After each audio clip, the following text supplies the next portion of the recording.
Whoa. Good morning. Quite exciting here. This is really picking up. All right. Well, nice turnout today. Really? Okay, today we have a busy schedule. Mark has given me a task of about 100 slides. Yeah, but I know it's all my fault. But at least 20 of them have to do with the Krebs cycle and normal biologic things. You are welcome. No, today we're talking about gastrology and urology. It's going to be disappointing for Dr. Bell because I'm not going to talk about aging problems with urology because it's way too close to my own heart. So, first with gastrology and urology. Actually, both things have general risk factors that are societal in nature, mostly excessive alcohol consumption, excessive smoking, increased stress. Sometimes ingestion of caustic substances and poor bowel habits. Acute emergencies usually arise from chronic underlying problems. Spoiler alert. Now, abdominal pain comes in a couple flavors, visceral and somatic. Visceral pain is vague, poorly localized, comes from the viscera, from the organs. Somatic pain is more sharp and localized. This thing sort of shows some of the places that somatic pain and visceral pain show up, especially as referred pain, because as we all know, shoulder blade, right shoulder pain can be referred pain from the liver or gallbladder. Likewise, on the left-hand side, shoulder blade pain may be referred from the spleen. Often cholecystitis, gallbladder pain, such as localized in the right upper quadrant classically, appendicitis in the right lower quadrant. Causes of the pain are either acute inflammation, either inflammatory things caused by bacterial or viral infection, or inflammation from chronic inflammatory things such as Crohn's disease, ulcerative colitis. Then pain comes from distension. The bowel itself, you can crunch it and it doesn't really have much sensation, but stretching causes extreme pain. Hollow organs, when they stretch, are painful. Solid organs, when they stretch, such as with hepatitis, when the liver stretches, it hurts, it aches due to the stretching of the membrane that surrounds the liver, the capsule. Ischemia, and older persons, diabetics, people with severe atherosclerotic disease can get severe ischemic bowel pain because the bowel can have angina, just like your heart can have angina, because you get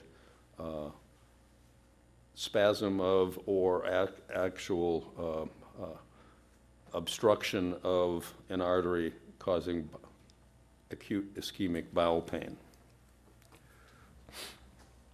Well, when you're assessing a potential gastrology or urology problem, same basic thing, you all know. Scene size up, initial assessment, scene clues. Walk in, there's blood on the floor. It's got to be coming from someplace. If you're in the bathroom, good bets. Identify and treat life-threatening conditions. There aren't a lot of them, but we're going to talk about them. Focused history, sample history, OPQRST, the usual EMT approach. Associated symptoms, pertinent negatives are important in your documentation. Now, physical examination, your general assessment, vital signs, treat the emergency. Abdominal assessment, inspect. Cullen's and Gray-Turner signs are signs of blood in the abdomen or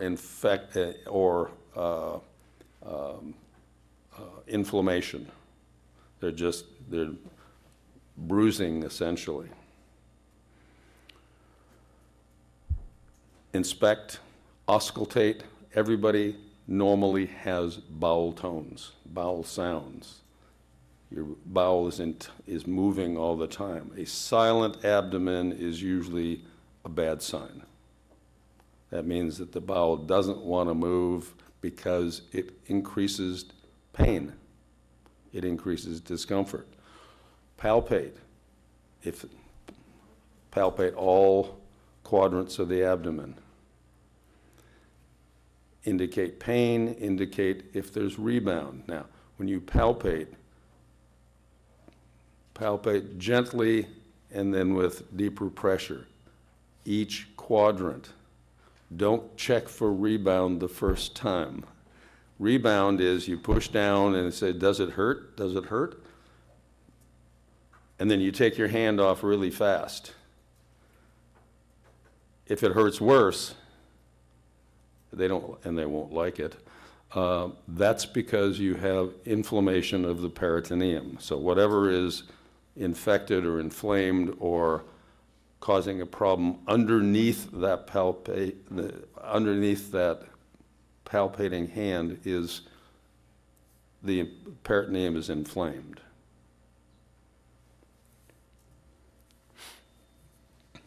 Okay, specific illnesses, we're going to talk about upper GI, lower GI, liver, and then the accessory GI things, the liver, gallbladder, pancreas, appendix.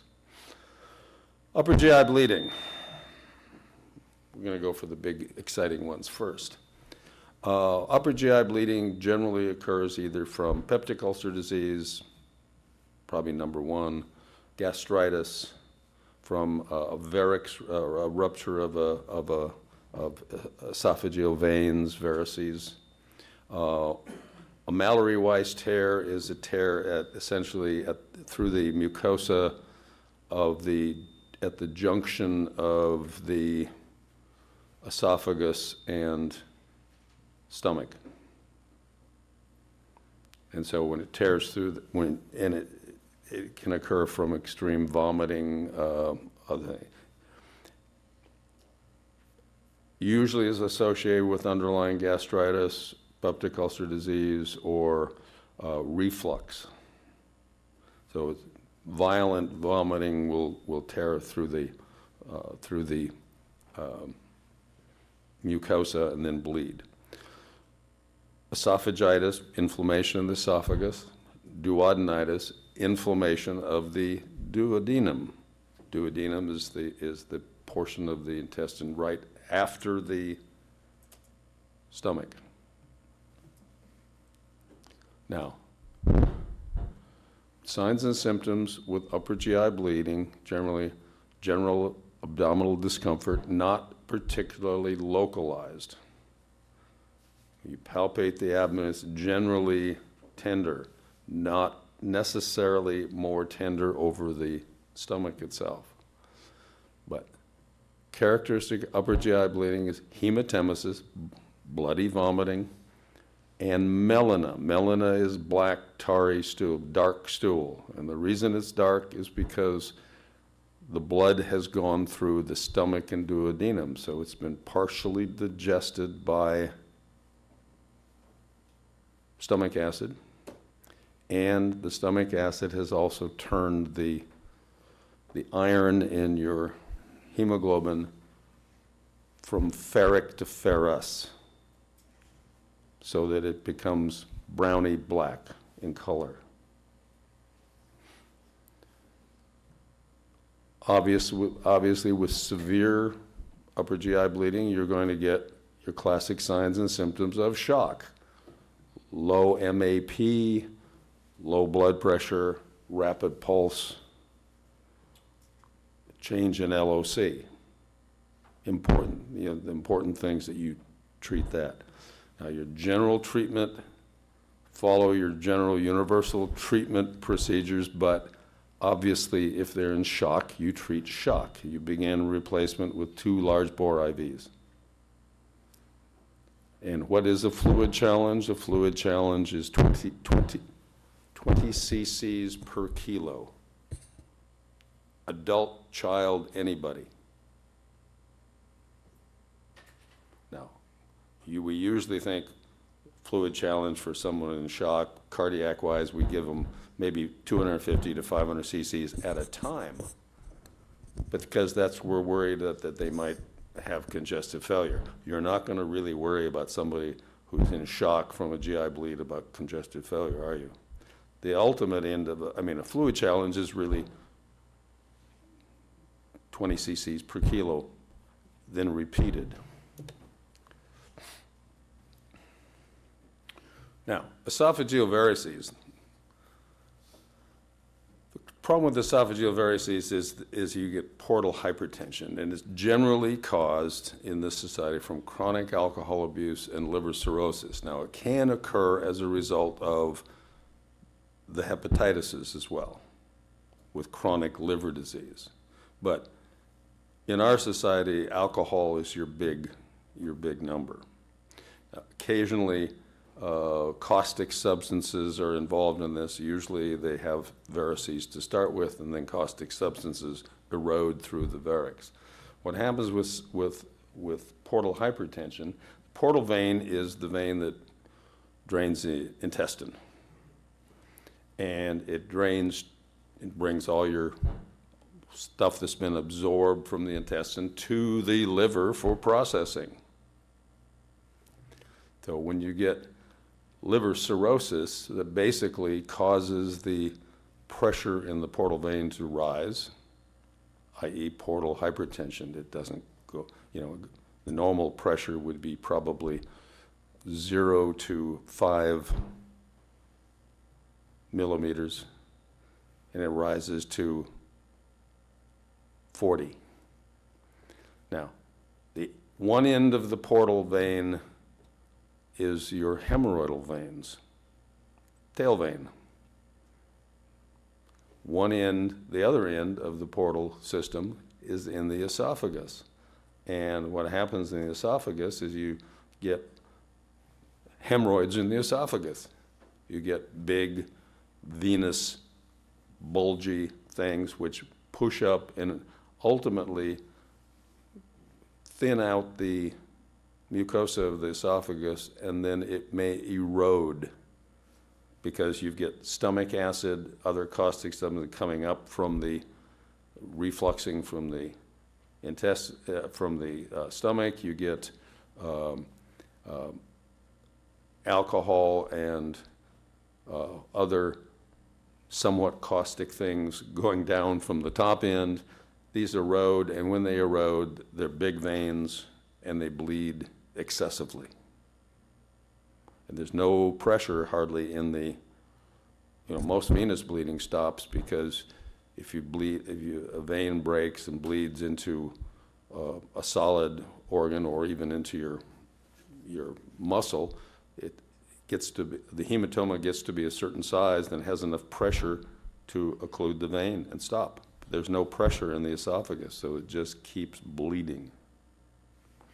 Then the other thing associated with chronic alcohol abuse and liver cirrhosis is you also are missing all your vitamin K, so your coagulation sequence is interrupted by missing that necessary element.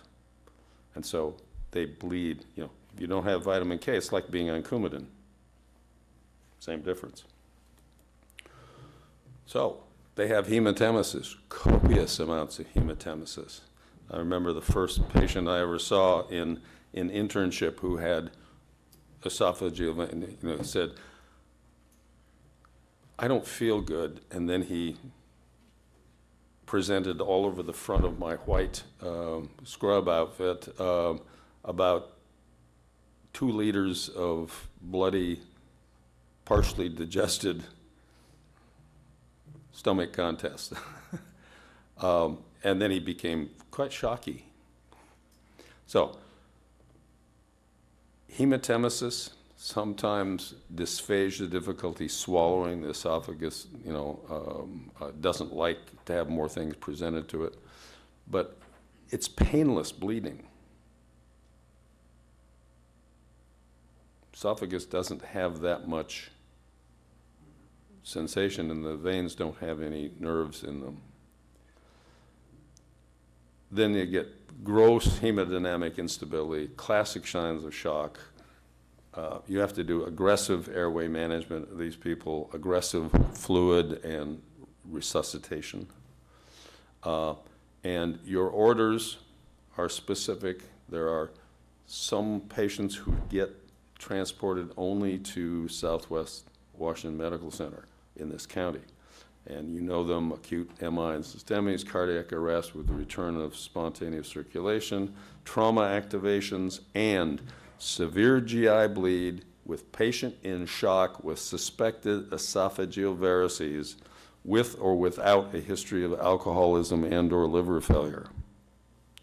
And the reason we want them only to go to South, this is at the request of the gastroenterologist, because the only way we can usually stop these people from bleeding is to have an interventional radiologist go in and occlude those veins and arteries going to the veins.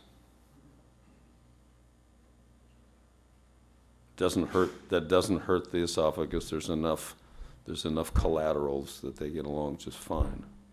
But that's what cures them. There used to be all sorts of treatments which were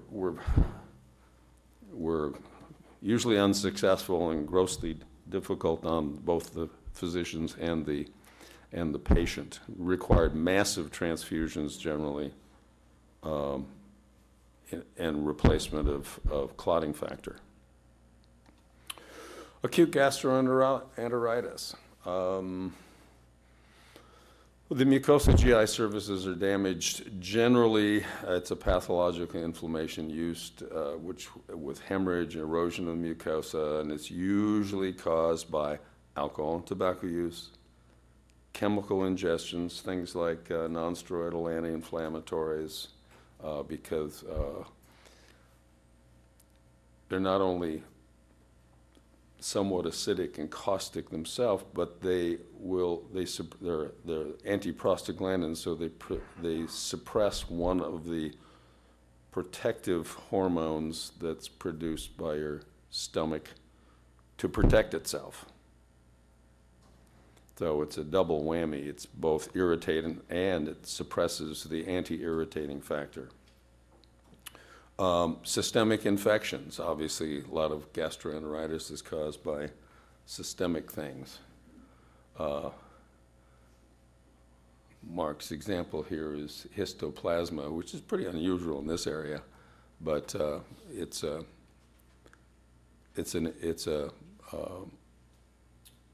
basically a fungal type of infection which can cause acute gastroenteritis.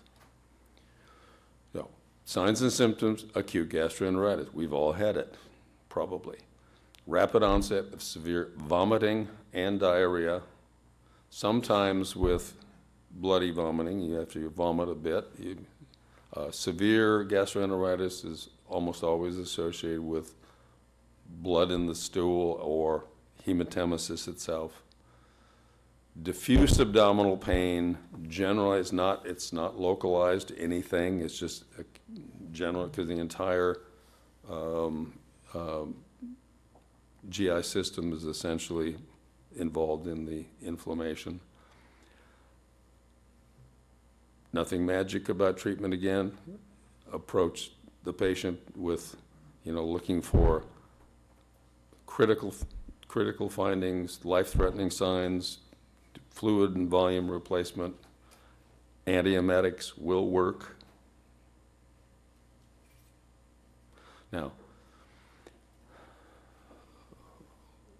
we don't give them anti-diarrheal medicines as a rule because, this is nature's way of telling you to get something out of your system usually. So keep ahead of fluids. We don't worry about the rest. Chronic gastroenteritis, similar findings, only not as acute, due to long-term mucosal damage, which is primarily microbial, bacterial in origin. Most common in developing countries, most commonly associated with inappropriate or unclean water. Peptic ulcer disease. The erosions are ultimately caused by gastric acid, which is obviously normally produced by the stomach, but it's associated with a number of other factors, including use of nonsteroidal anti-inflammatories, and for the same reason they suppress the normal prostaglandin that helps protect the stomach, alcohol and tobacco use, and then H. pylori, which is a bacteria. So we found out that at least the current theory is that about 50% of peptic ulcer disease is associated with, you find evidence of this bacteria. You can actually culture the bacteria or just use more commonly they use a test to evaluate for the antibodies to it. And then the current thought is to treat it with antibiotics for X amount of time.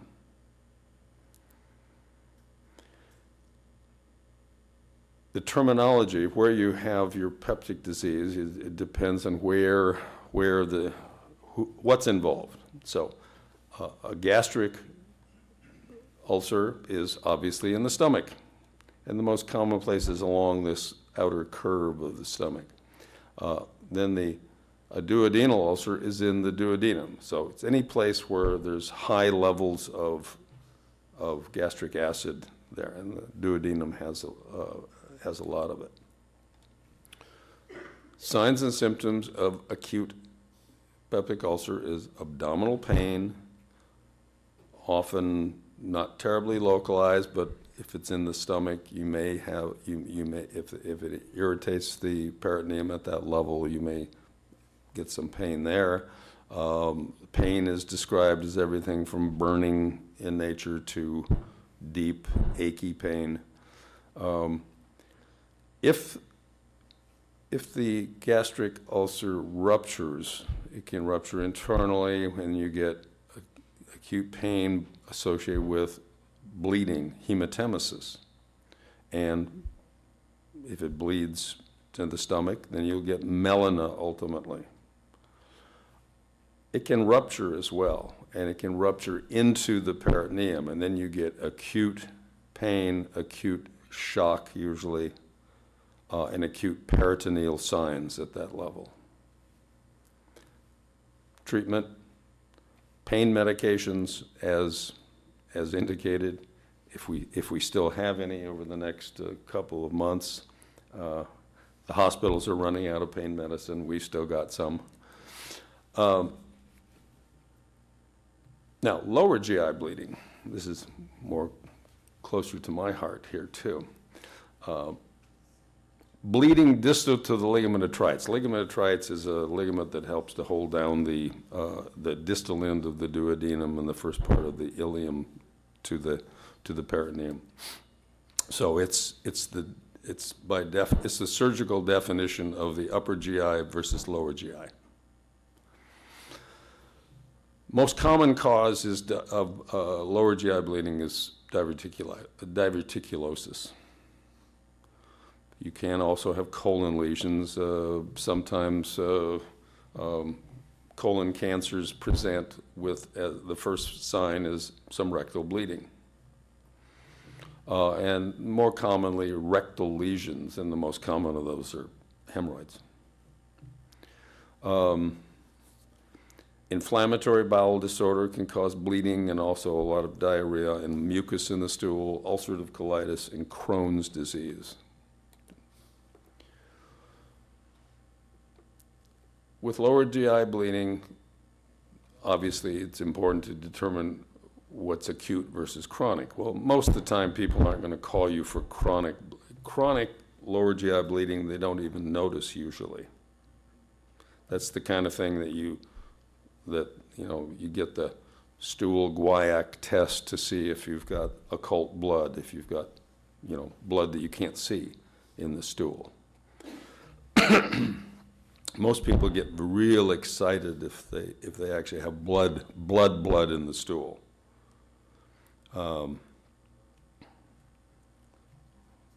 number of people come in that I've seen very anxious.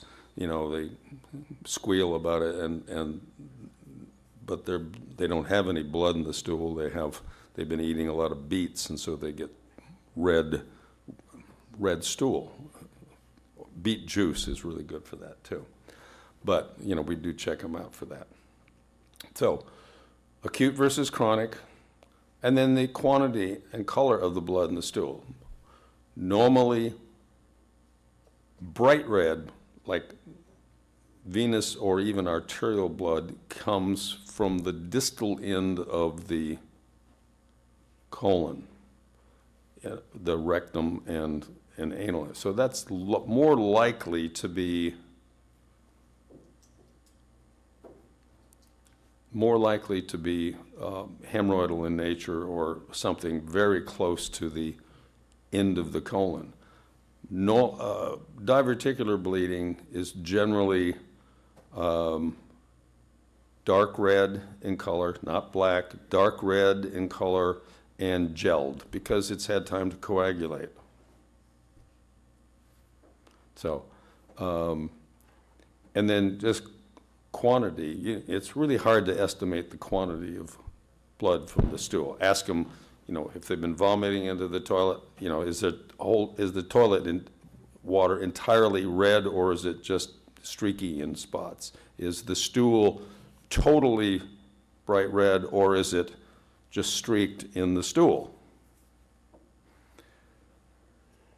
And then the important thing is, are they in shock? Do they have signs of shock? And your first thing is going to be simply tachycardia. Now, that might be because they're excited because they've seen blood in their stool. But, you can determine shock, signs of shock. If they have orthostatic hypotension? Is their LOC different? Obviously, large bore IVs, follow your general treatment guidelines. There's generally no pain associated with diverticular bleeding or tumorous bleeding. Your colon doesn't have much in the way of pain sensation. It has stretch. If you distend the colon, it hurts. Ulcerative colitis, I'm going to flash right through because, it's an idiopathic disease, inflammatory bowel disease, a lot of contributing factors to it. It's probably inherited as much as anything, and then allergens, environmental things, and psychological things work into it. And mostly it's just a chronic inflammatory condition with occasional bloody stools, colicky abdominal pain, cramping pain, nausea, vomiting, usually fever, weight loss. Severe cases, which we don't see much anymore, can have signs of shock. If they do, treat it. But mostly they know they have it, and they're on medication for it. The medication is getting much better for it nowadays. So, matter of fact, you see hundreds of ads on TV now, which is where you get all the best medical information. CNN, MSNBC, watch those, you'll get the best things. And there's all sorts of treatments now for it, which are quite effective, but it takes them a minute to read through the side effects. But people who have ulcerative colitis are happy to take something like this. You can treat them with antiemetics if they're if they have nausea and vomiting. Treat them, and if they have pain medication works. Obviously, you don't use pain medication if they're in shock.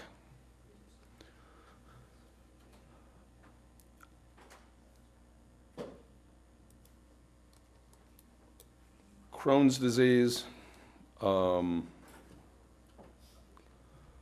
is another chronic pathologic inflammation damaging the mucosa, mostly of the small intestine, but it can affect the entire GI tract, mostly the small intestine. It's very similar in, as far as EMTs would be concerned, very similar to ulcerative colitis. It'll come to your attention with GI bleeding, nausea, vomiting, diarrhea, if it's really severe, abdominal cramping. Very seldom will be in shock, but if so, still just treat with fluids and treat the nausea, vomiting, and pain. Diverticulitis is infection or inflammation of diverticula. Diverticula are little out pockets of the mucosal lining. The problem with the colon, and these are all in the colon. The colon has 3 bands of longitudinal muscle on them, and there's no other muscle in the colon.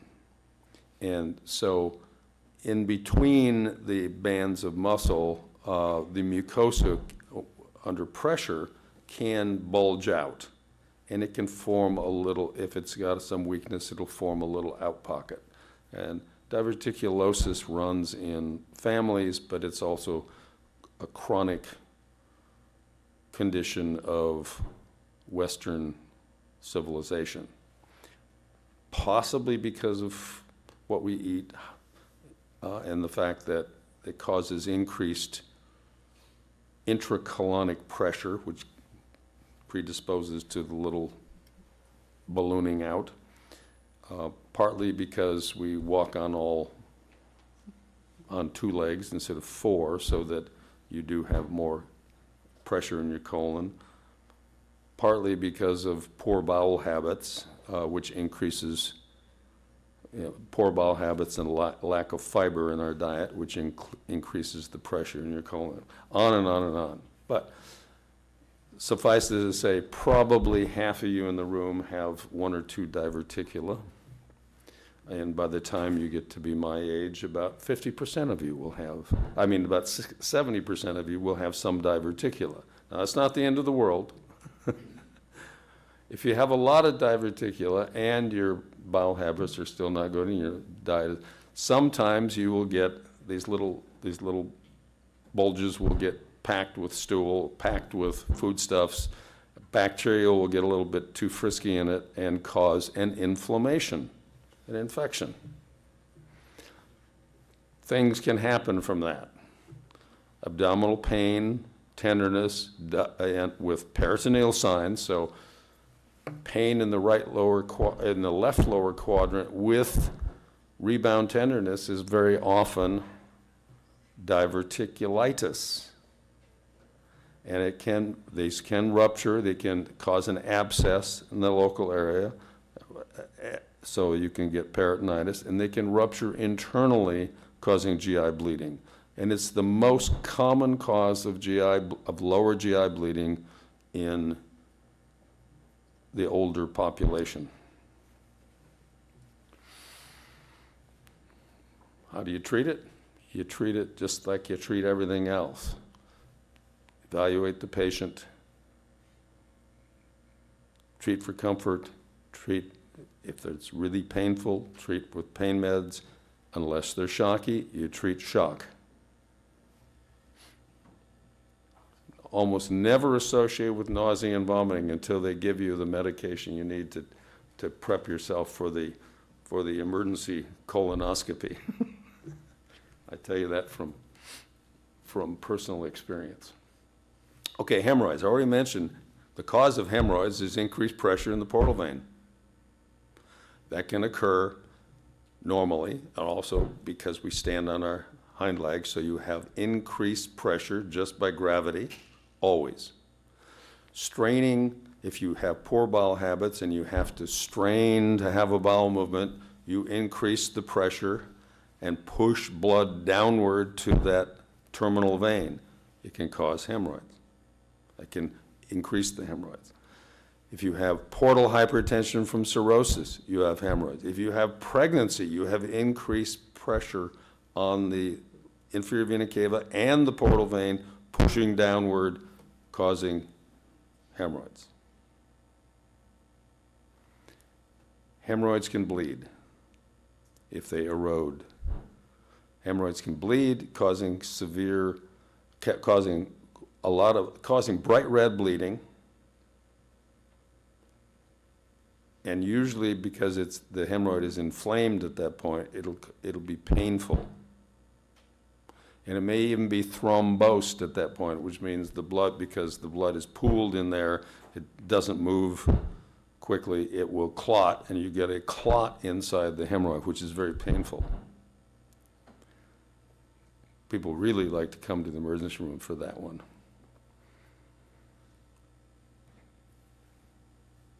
The biggest thing about hemorrhoidal bleeding, usually it's not life-threatening. The biggest thing about hemorrhoidal bleeding is blowing off someone who's got rectal bleeding and saying, oh, it's just a hemorrhoid, without taking into consideration it might be some GI bleeding, some lower GI bleeding associated with that. Treatment of hemorrhoids, you're probably never going to have to worry about it. We treat it by, if it's a thrombosed hemorrhoid, you remove the clot. Excise, cut a hole in the hemorrhoid, evacuate the clot, and it'll heal. Bowel obstruction, a true emergency. So what happens with bowel obstruction? There's a blockage either internally or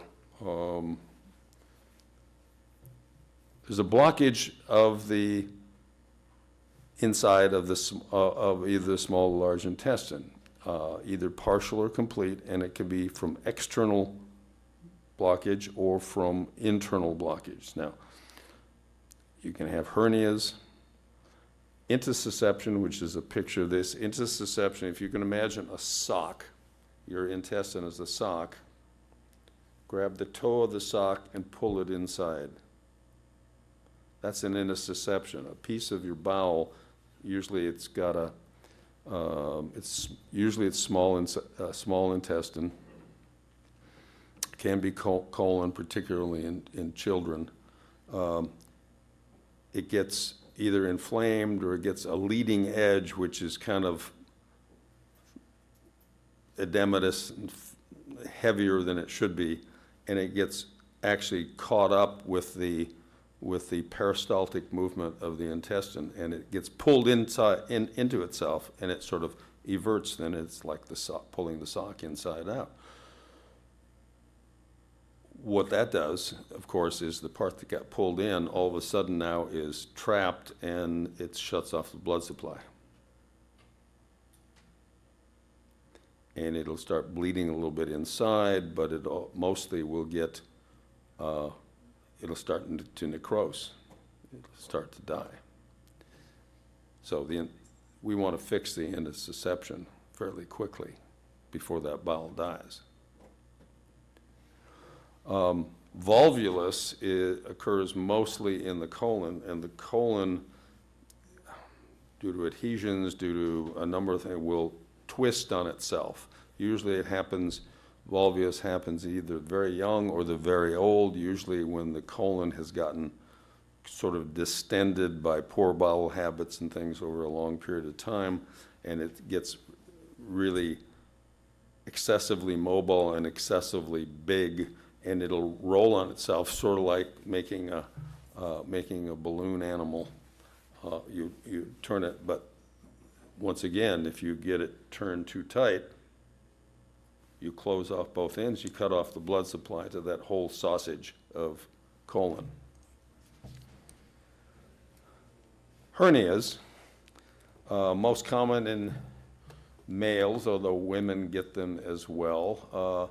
And you can get either an indirect or a direct hernia. An indirect hernia, which is really doesn't make any sense. It should be called a direct hernia, because what happens is there's a potential space in the male. You're just a month or so before birth. Your testes migrate from where they start embryologically at the level of the kidney. They migrate through the abdomen, down through the inguinal canal and into the scrotum, pulling their blood vessels, artery, vein, and nerve along with it. It's not a painful process. So they start at the level of the kidney, which is why when you get kneed in the groin, you get severe pain that takes your breath away in the mid-abdomen and back. That's where the nerve came from. That inguinal canal, that little canal space that the testes migrated through, closes up, but it's always a potential space. And in an inguinal hernia, that potential space opens up and becomes a weak spot, and it actually becomes this space, and a piece of bowel migrates into that and gets trapped. When it gets really trapped, that's called an incarcerated hernia, and that has the same thing. Any bowel that gets trapped starts cutting off the blood supply.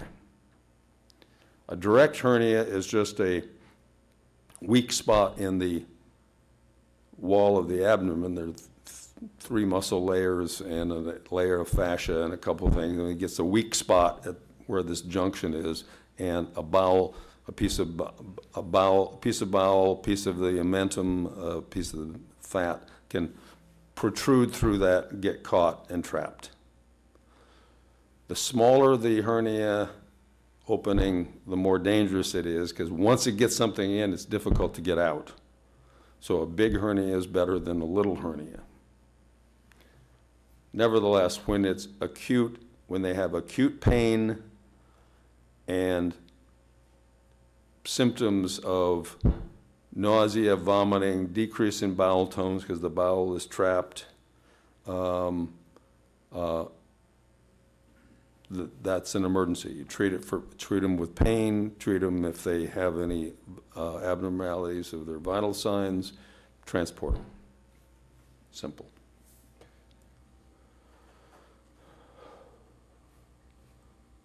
Bowel obstruction, we've talked about. It may be hemodynamically unstable, can occur from also, this is diffuse visceral pain. It's not generally localized, or at least poorly localized.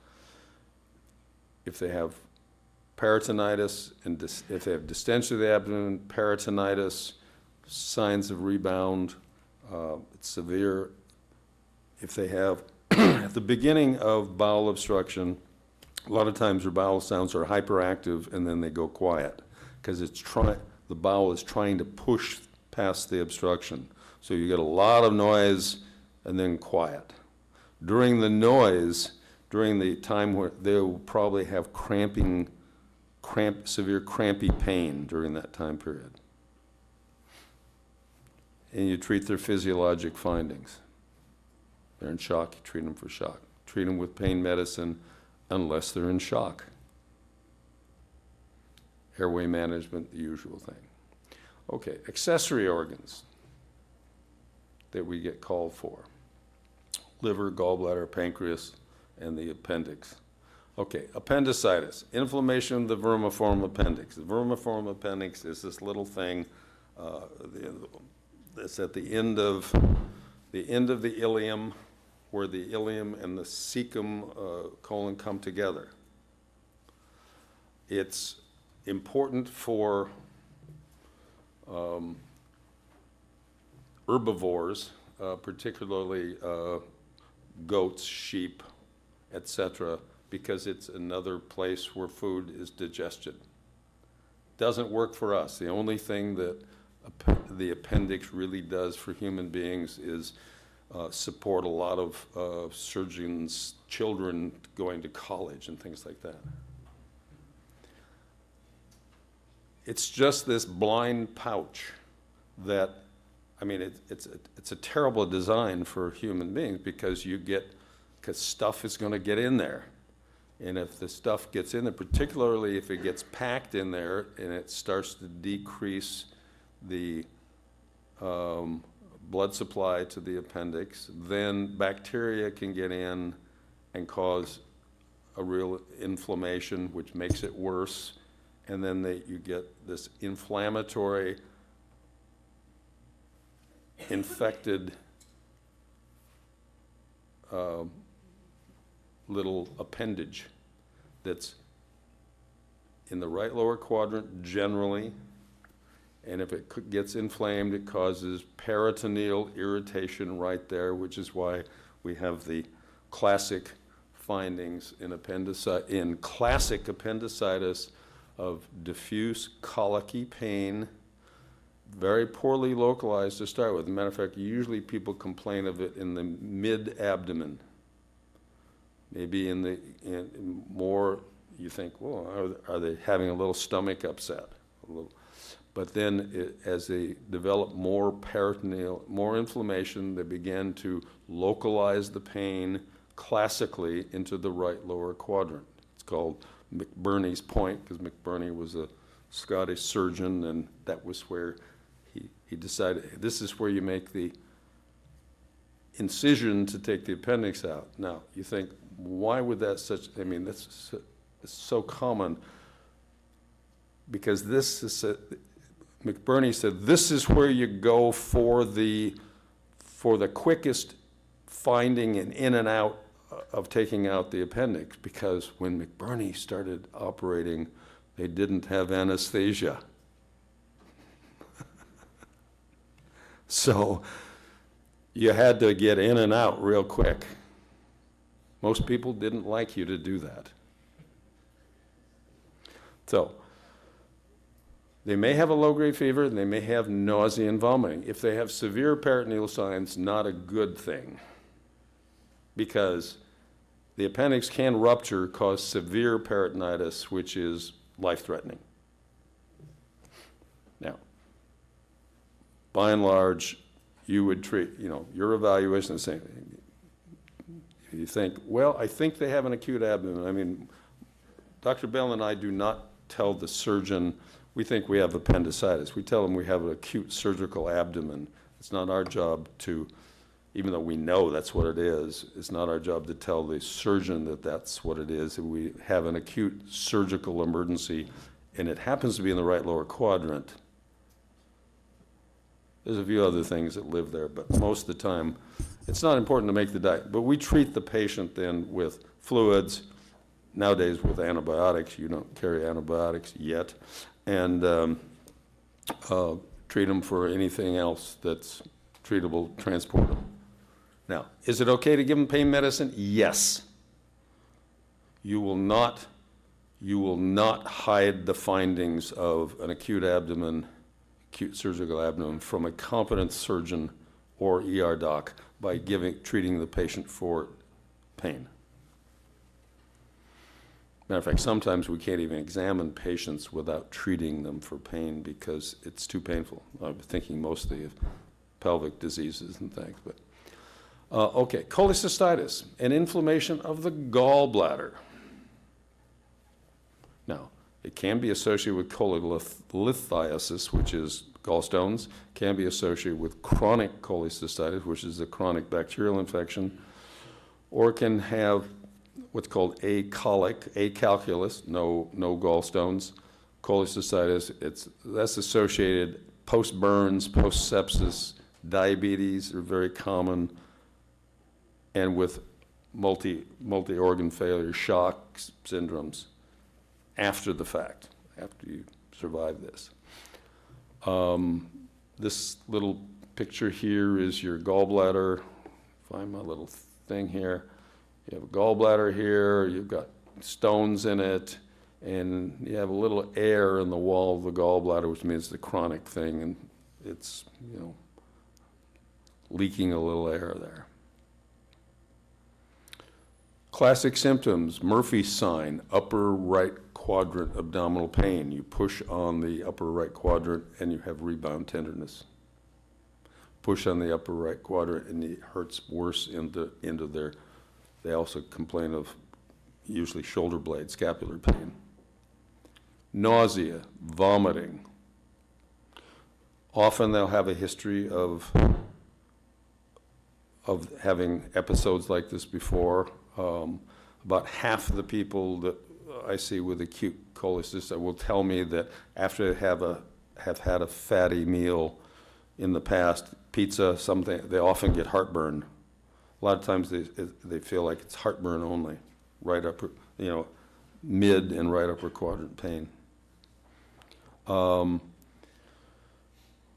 Acute cholecystitis, pain medications, and nausea medications. They will not be shocky, probably, unless they've ruptured their gallbladder, which is pretty unusual. Now, cholelithiasis, which we didn't put in here, is much more common, and that's when you get acute gallstones. You'll get a stone stuck in usually the common duct as it's trying to pass through the stomach, and that causes severe pain, gallbladder pain, right upper quadrant pain, nausea, vomiting, and they will often become jaundiced shortly because it obstructs the common duct. Also drains it drains the liver, drains the pancreas.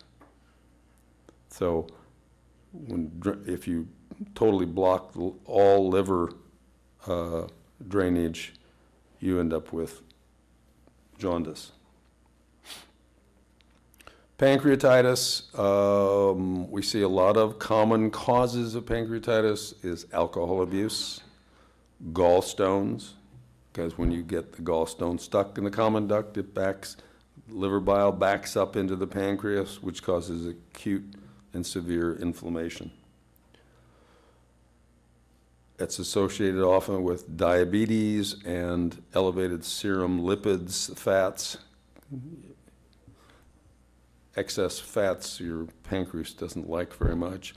Some drugs, some of which we give people, some of which they take themselves, will cause pancreatitis, inflammation.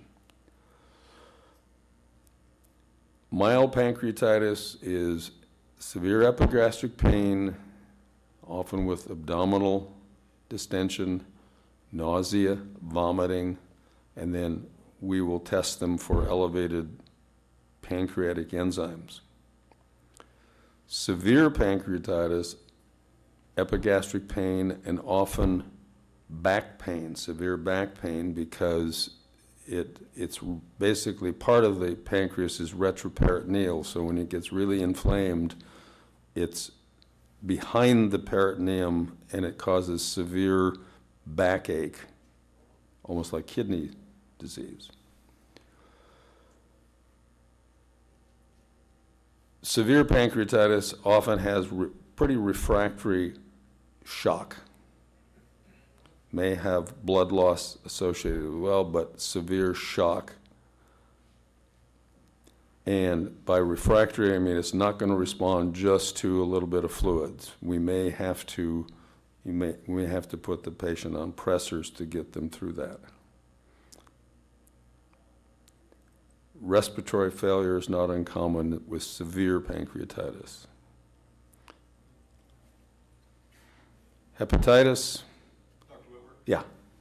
With pancreatitis, is there a risk with giving fentanyl that it can cause like spasms? No. No. What you're thinking of actually with gallbladder disease, we used to be a little reluctant to give morphine to people with gallstones and probable gallstone disease because morphine would sometimes cause a spasm of the sphincter of Oddi, which is the outlet to the common duct. And that would increase the pain rather than not.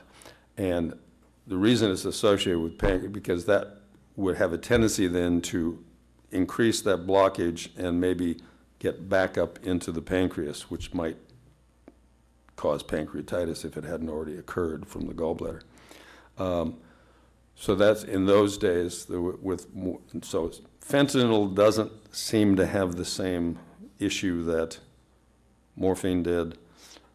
In the old days, we used to preferentially, at least I used to treat people with gallbladder pain with Demerol, which is, of course, has totally fallen out of favor nowadays because of the DEA and because of the abuse of Demerol.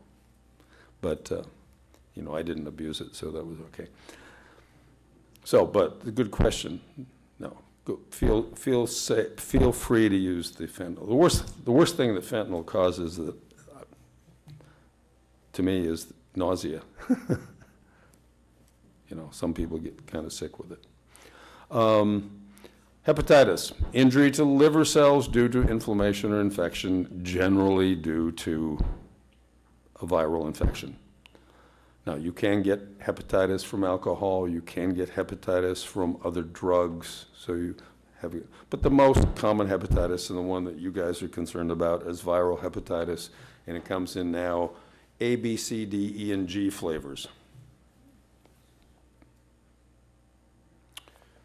Risk factors are some of the above: body piercing, tattooing, pregnancy, because it can be passed from maternal to child, blood transfusions, cause of multi-sexual partners. Those are all the causes of hepatitis C. Hepatitis A is foodborne, waterborne. Hepatitis A, infectious hepatitis, classic old-fashioned hepatitis, fecal oral route. Generally, the children would bring it home to the family. Hepatitis A almost disappeared in the United States due to what? Dishwashers. Because the heat and the soap, but the heat mostly kills hepatitis A. Because this is all, a lot of it was foodborne, and of course dishwashing in restaurants made a big difference too.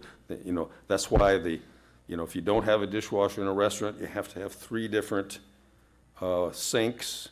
You do the pre-rinse, and then a virucidal killer and bacterial killer, and then another rinse through it. It's all X amount of heat too. So hepatitis A still occurs commonly. It's still fecal oral route. One of the common ways of getting it in the United States is through shellfish, oysters, and the straining kind of things that have been, you know, we dump all of our waste into the ocean ultimately, and that's a good place to get it. Now you can get You can get immunized for hepatitis A. It's very easy to do. Hepatitis A is not a terrible disease usually. It lasts 2 to 8 weeks. You get tired, you get jaundiced, you feel icky, but it goes away. And it doesn't really cause much trouble. Now, just like any other viral disease, it's totally immunogenic so that if you get it once, you'll never get it again.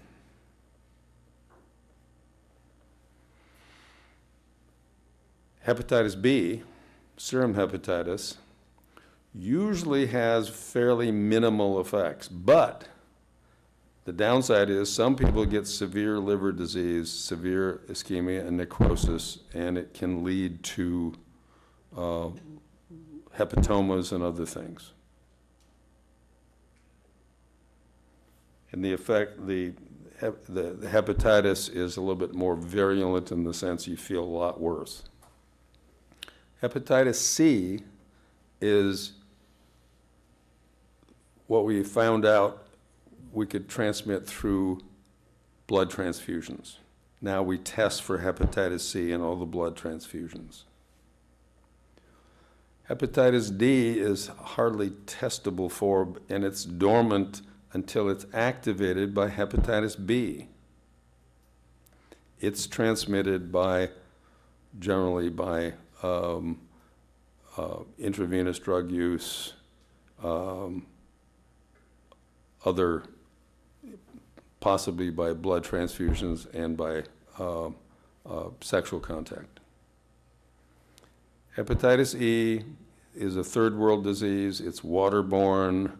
It's probably a relative more of hepatitis A than anything else. Hepatitis G is a superinfector. If you have hepatitis A or B or C, you can get superinfected with hepatitis G. Apparently, it's just a hanger-on, sort of, it takes advantage of the fact. Signs and symptoms of hepatitis are pretty universal. Upper right quadrant abdominal tenderness, because the liver swells and it squeezes, it pushes on the capsule. Loss of appetite, weight loss, malaise, just don't feel good, lazy, you know. Clay-colored stool because the liver isn't processing blood, so it's not normally, so it's not putting out bilirubin into the stool, which is part of normal liver bile, which turns your stool brown in color. So your stool becomes clay-colored. Then you get jaundice and sclerolicterus because you've got increased bilirubin now dissolved in plasma because it can't get out through liver bile. And jaundice causes, and sclerolicterus cause photophobia. They're light sensitive, and nausea, vomiting, and often severe itching from bilirubin. Treatment, besides putting your gloves on when you take care of people, it's not transmitted by droplets, so you're safe in that regard. Vaccinations. Vaccinations are available for B. Everybody in our profession should have hepatitis B vaccine, and then you don't have to worry about it. And so far, we don't see any need to boost the hepatitis B vaccine. Once you get it, it should take care of it. You might, if you had a severe exposure, bloodborne exposure, they might suggest getting another booster at that time, but most people don't. It seems to be effective for the whole time. Type A, you can get vaccinated for also if you like to eat shellfish. It's a good idea. Or go to other countries. Okay, I want you to take a 5-minute break. Some, I think, pretty good case reviews, and also a little bit of a change in, not a change as much as a slight morphing of our stroke directions, so don't run away when we get done with the urology. Okay. Urinary system is rather important for most of it. It means because it does a lot of vital functions that you don't think, when you think of kidneys, you don't generally think of anything except making urine. But kidneys maintain your blood volume, proper balance of water, electrolytes, and pH, acid-base balance, removes a lot of toxic waste from the blood, maintains your arterial blood pressure, controls the development of red blood cells. So it's not just for making urine. Kidney is made up of the hilum, which is the stem.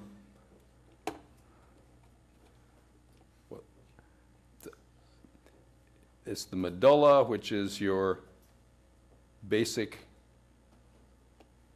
kidney function, the pyramids of the kidney, which are part of that medulla that then drain into the papilla, which is the draining thing, which drains into the renal pelvis, which goes into the ureter.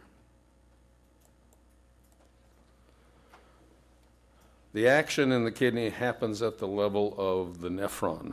The nephron consists of the glomerulus, which is a little ball-like thing here, which has an artery running into it and a vein running out of it, so it has a lot of capillary stuff here. And at this level, the untreated blood arrives at the glomerulus, and it starts to, by diffusion and facilitated diffusion, starts to create urine. Urine is basically an exudate to start with, and it has within it everything that would pass through the membrane of the artery. So it has water, it has solutes, it has some sugar, it has all sorts of, and it has various waste products of your body like urea, things that are broken down from protein. It has other, and some drugs. And this all goes into this collecting duct, the proximal tubule. The proximal tubule winds along down this thing. It has a kind of a narrowed area here, which is kind of interesting, which basically increases the surface area a little bit. But it has veins surrounding it all along this way. And during the descending loop, things don't change too much. Some water is extracted. And on the upswing, the ascending loop that's going by at this level, there's more diffusion, and some things are selectively taken back from the pre-urine, like glucose is selectively reabsorbed.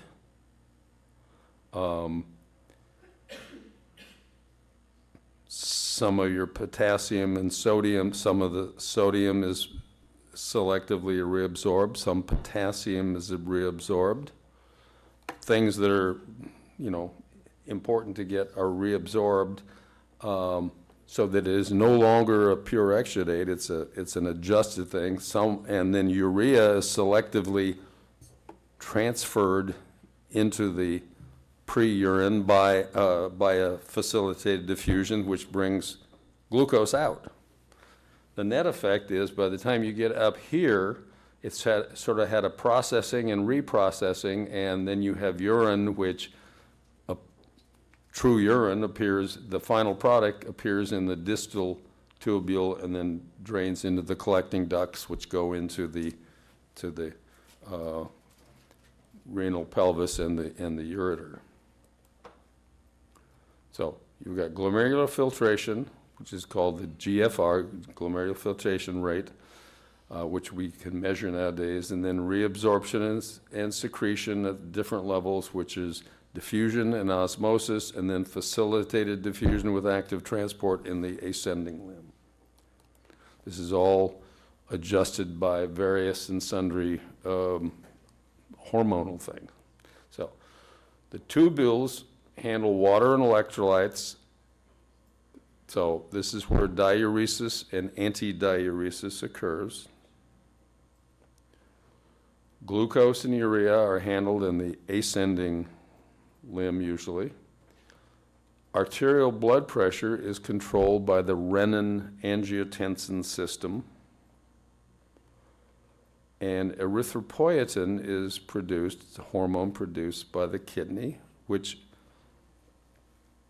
is produced in response to lower or higher amounts of oxygen tension in red blood cells, which then translates to, are there enough red blood cells or not enough red blood cells? So erythropoietin is produced when the kidney senses low oxygen tension in the red cells to make more red cells.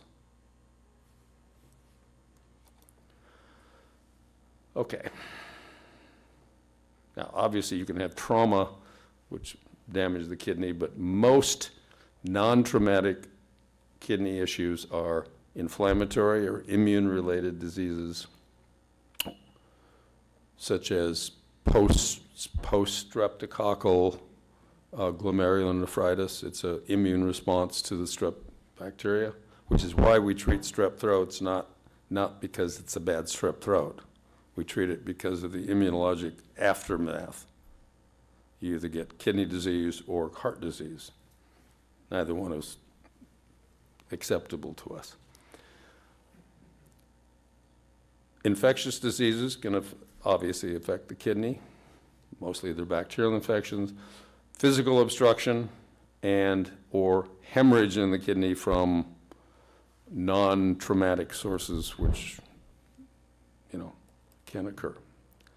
Now, assessment and management, nothing is usually very particular about acute kidney injury, except that patients are generally feeling uncomfortable. If they have an inflammatory process going on in the kidney, they like to lay flat with their knees drawn up, even though they do get some relief often, because they have retroperitoneal pain. So you don't like to stretch the posterior retroperitoneum. Interesting enough, they're better up walking, so they may be pacing about. Skin color, chronic kidney disease, the patient looks kind of gray, ashen, more gray than anything, and they may even have signs of uremia, which are sort of a funny powdery look to their around their lips.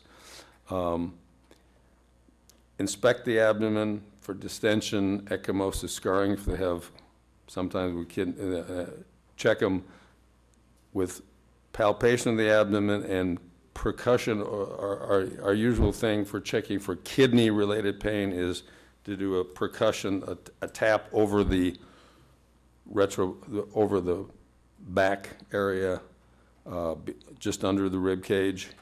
Put a hand on it, and whack your own hand, and that will elicit quite a bit of discomfort if it's kidney inflammation. Not so much for, that won't hurt you or me if you do it otherwise. Obviously, the normal, renal disease is no different than anything else. ABCs, IV access, analgesics if they're having pain. We don't give them anything by mouth, position of comfort, etc. Now, sudden, acute emergencies, acute renal failure. Acute renal failure, a sudden drop in urine output to less than 400 to 500 cc's per day, or 30 cc's, generally 30 to 50 cc's per hour in the in the adult. Now, I do not want you waiting at the scene to see if this guy has 200 or 300 cc's of output. That is not your job.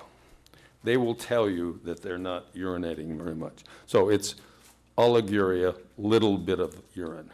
Now, the acute renal failure can occur from pre-renal renal failure, which is dysfunction before the level of the kidneys. It's the most common thing you're going to see, and we'll get to that in a second. Renal acute renal failure, which is dysfunction within the kidneys themselves, acutely, and post-renal acute renal failure, which is dysfunction distal to the kidneys. Now, this is where it breaks out. Pre-renal acute renal failure can occur from hypovolemia, hemorrhage, dehydration, burns. This is one of the things when you bring us a trauma patient and we're going through the resuscitation, one of the considerations is that we need to get someone up to having enough renal output so that they can avoid pre-renal acute renal failure. Because once you don't have enough arterial supply blood pressure going to the kidneys begin to have failure because they don't have enough blood supply. So that's why we push so much to resuscitate trauma patients, hemorrhagic patients. Don't forget, dehydration and burns is the same thing. In the burn units, they're all over someone with, that's why they've come up with the Parkland and other burn formulas to try to drive those kidneys. Cardiac failure by itself. Myocardial infarction, congestive heart failure, vascular disease, arteriosclerotic, diabetes, causing pre-renal arterial dysfunction. Then there are arterial stenosis things. So cardiovascular shock. Shock is the most common cause that we're going to see in the hospital of acute renal failure. I can tell you, almost all of the people who you brought in from a cardiac arrest who had ROSC but had difficulty in us keeping their blood pressure up in the first 48 hours, they almost all have some version of acute renal failure. And the same thing for the STEMIs who have difficulty with cardiac output after their STEMI, even if they get their STEMI fixed. For a while, they will have decreased left ventricular function. It's a shock. They have acute renal failure. Usually don't go to terminal acute renal failure, but they have a problem. They have to be adjusted through that post-shock issue. Now, acute renal failure due to small vessel glomerular damage, so that's diabetes, number one, and that's the most common cause of renal, chronic, and acute renal failure. So almost all your dialysis patients are going to be diabetic too, because acute renal failure goes to chronic renal failure. So immune causes, acute glomerulonephritis after having a strep infection, other things. There are some hypertension can cause acute renal failure, small vessel disease. Tubular damage from ischemia or from toxins, interstitial damage, allergic reactions, things like that. No, so most common, though, are small vessel glomerular damage.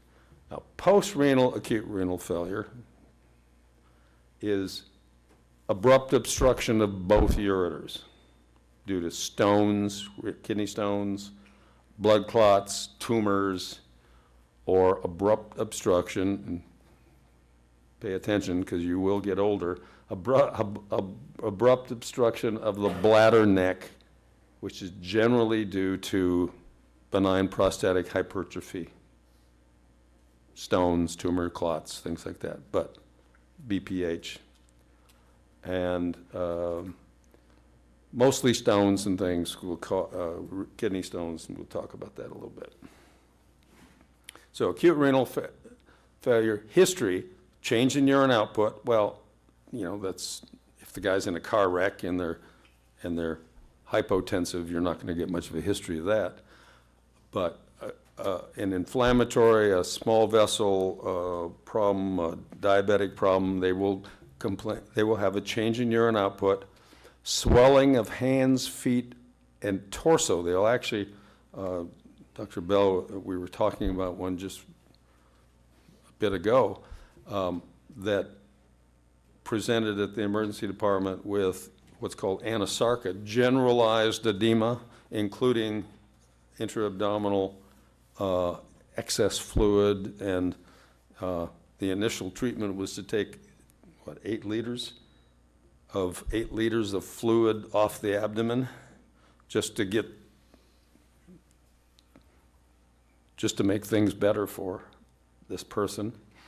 Often with acute renal failure, you get heart palpitations, irregularity, or we're going to get some changes in potassium, changes in mental function.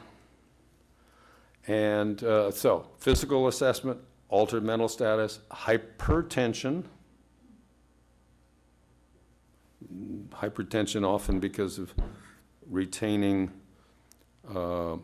sodium, potassium, and changes in the angiotensin-renin function. Tachycardia, EKG evidence of hyperkalemia, so peaked T waves. Generally speaking, the T waves are often almost as big as the QRSs in wherever they are, but definitely this is not a normal looking, this is a red flag right off the bat, a super high peaked T wave. Pale, cool, moist skin, edema, face and hands, feet.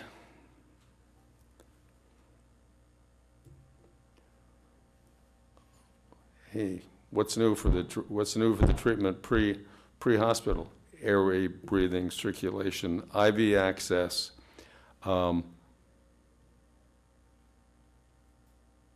Unless they're shocky, you probably don't want to give them any fluids other than just a maintenance level.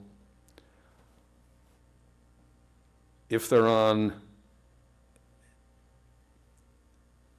certain antibiotics, certain other nephrotoxic medications, we would stop that. You are obviously not going to give people their own home medications on your evaluation treatment.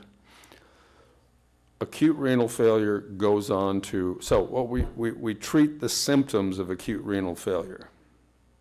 So if they're hyperkalemic, and acute renal failure often becomes hyperkalemic, and it can occur in the presence of burns that are more than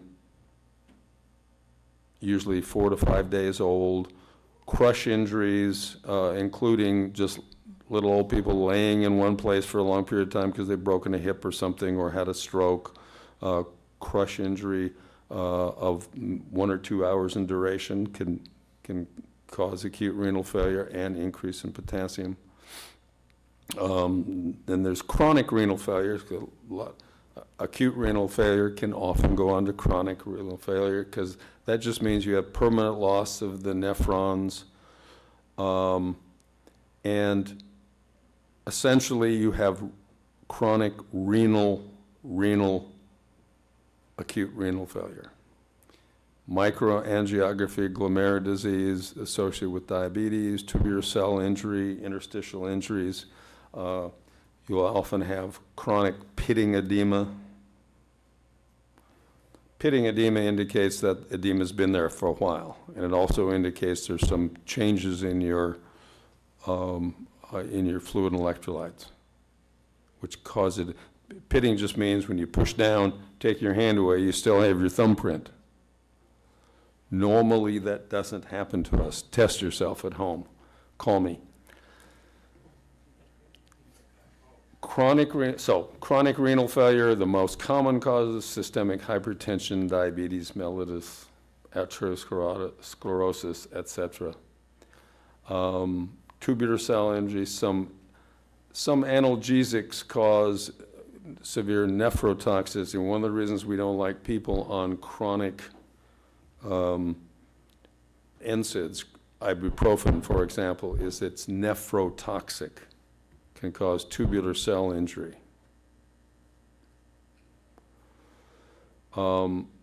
Interstitial injuries caused by infections such as pyelonephritis, bacterial infection of the collecting system. Chronic tuberculosis of the kidney is a little uncommon. Now, what you get with chronic renal failure is an extension of what you get with acute renal failure, just that it's chronic. And with chronic renal failure, you get impairment of your normal kidney function. Your normal kidney function is maintaining your blood volume with the proper balance of water, electrolytes, and pH. So, the opposite of that, when you have renal failure, is increased sodium retention, increased water, and increased potassium retention. The kidney's lost the ability to adjust for those things. Kidney also tries to retain key components such as glucose by actively exchanging that with urea. So what happens with chronic renal disease is you get a loss of glucose, you get more glucose through the urine, and you retain urea. So we test, one of the signs of chronic and acute renal failure is we do a blood urea nitrogen or a creatinine test, which is more accurate, which shows that you've got increased retention of these metabolic waste products, which are ultimately toxic to you. So chronic renal failure always has elevation of creatinine and BUN. Your arterial blood pressure is controlled by the renin-angiotensin loop, so the absence of that control or the disruption of that control means the patient becomes hypertensive, which ultimately has more damage to the kidney and more likely strokes, more likely cardiac disease, acute myocardial infarction, etc. Then chronic renal failure because of the erythropoietin dysfunction, you end up with chronic anemia. So most of your people who are on dialysis, chronic renal failure will also be anemic, chronically anemic. They'll have increased blood volume, perhaps, because of retention of sodium and water, but they'll be anemic. Now, sometimes it's hard to differentiate from chronic and acute problems because you're going to get called to someone with chronic renal failure, probably known because they're on dialysis, because they have an acute problem. That's how we get involved. So your focus history and your history from the family will tell you whether this is probably a chronic renal failure patient or not. A lot of times people will say, well, they told me I have borderline kidney failure, but I've never been on dialysis. Well, that means that, if they have borderline kidney failure, sooner or later they're going to have kidney failure. They're going to have acute renal failure. Often they'll have GI complaints, nausea, vomiting, sometimes some diarrhea, curiously associated with it. Changes in mental status, particularly if their electrolytes are really out of whack. You probably find evidence of hypertension. You probably find evidence of hyperkalemia on your 12-lead. They may have, I could say, the end-stage renal function. They get it's called uremic frost. They get urea actually depositing on their skin from sweat.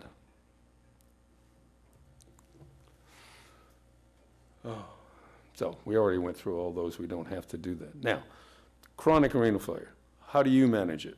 Monitor, support, ABCs, IV access. If they're hypotensive, they need fluids. They probably will be hypertensive unless they're in acute cardiac failure also at the time. Monitor vital signs, cardiac rhythm, and how do you treat hyperkalemia? What's our formula for hyperkalemia? First drug, calcium. Or you might say, well, first drug is the fastest, I'll put them on an albuterol med-neb. Albuterol drops everybody's potassium, yours, mine, everybody, including the hyperkalemic, by 0.5. So that's a good start, and it's quick and it's easy. You get your EMT to help you set that up. You get the IV in, and then they get calcium. And we're using calcium gluconate now mostly. I think most of the calcium chloride has disappeared now. We let it run out. Calcium gluconate is better. And then bicarbonate. Either flush the line or start another line and run that bicarbonate in the other line, because bicarbonate and calcium makes rocks, and rocks are not good in your vein. And then what? If the patient is a diabetic and has his or her own regular insulin at home, check you're doing an AMS anyway, check your glucose. If your glucose is normal or low, give them 10 grams of glucose IV and chase it with 5 units of regular insulin. Regular, not the long-acting, because that'll take effect later today. You want it to take effect now. Now, if they're frankly hyperglycemic, just give them the insulin if they have it. And that's just about what you have to do. Can you repeat it? Yeah, you could repeat particularly the calcium and the bicarbonate if you have a 45-minute to an hour and a half trip, but most of you don't, so you won't have to do it. Okay, renal calculi. Stones. There's too much insoluble stuff or too concentrated urine, and the stone, and you get a little nidus of these either salts or some uric acid crystals that begins to precipitate out of solution. It's like, remember when you were, maybe you guys didn't do this, when we were kids, we used to make rock gardens, mix supersaturated salt and then put a little crystal in it, and it will precipitate out and make a pretty crystal stone. Well, pretty crystals are good in a little terrarium kind of box, but they're not very good if it happens to be in your kidneys or in the renal collecting system. Usual things are calcium salts, struvite, which is more of a proteinaceous thing, uric acid or cysteine crystal. Uric acid is it's one of the pre-urea chemicals. So your proteins go through a process of being broken down into urea and then into uric acid and then into urea.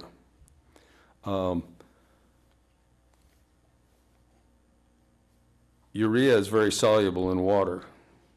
Uric acid is not so soluble, so it can precipitate out. And some of us have a tendency to make too much uric acid. We call that gout. It's a metabolic abnormality. So when the stones precipitate out, they can become medium-sized and pass down the ureter easily. If they become big enough so they stick in the ureter, then they begin to, the ureter for some odd reason has more nerves per square inch than do your fingertips or your tongue or anything else. It doesn't make any sense but when the uric acid stone any stone, renal stone goes down the ureter, if it's tight enough, and it's kind of rough, so it scratches on the lining of the ureter, and that causes a lot of pain. And people complain of that this is the worst pain they've ever had. Now, obviously, most of these are men who've never had children, childbirth. So, generally, classic history is severe pain in one flank because the ureters stones hang up 2 points.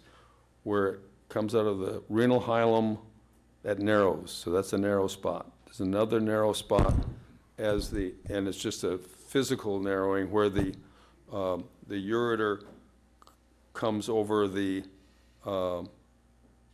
enters the pelvis. There's a slight raise and a little kink there. So that's a narrow spot that it hurts. Then another narrow spot is where it goes into the bladder, the ureter. So pain starts in one flank, increases intensity, and gradually as this migrates down the ureter, the pain migrates from the flank to the groin. And then it goes away if it drops in, if the stone passes and goes into the bladder. Now, there may be, there's often frequent urination because you're trying to, nature's way of getting rid of this is to push it through. That's why when I give someone a fluid bolus with renal pain, it often makes it worse for a second or two, and then it goes away as they pass the stone. Once the stone passes, the pain goes away. They may have a little bit of bloody urine because this thing scratches the lining of the ureter and can cause some minor bleeding. They usually have a prior history of calculus, unless this is the first time. They can't find usually a position of comfort. They like to move around a little bit. You can elicit flank pain sometimes, but the classic history starts in the back and migrates and rolls downhill. Now, if it doesn't go, if it can't be pushed through, now, generally speaking, if you treat them with pain medication, that helps them to relax, and it'll improve that plus a little fluid bolus, they'll usually pass.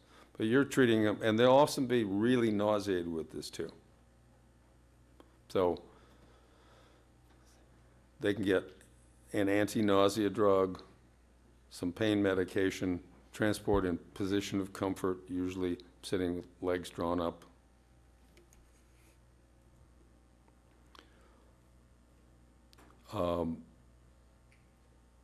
We may be, because we're concerned with the current problem with pain medications. We're having trouble getting narcotics.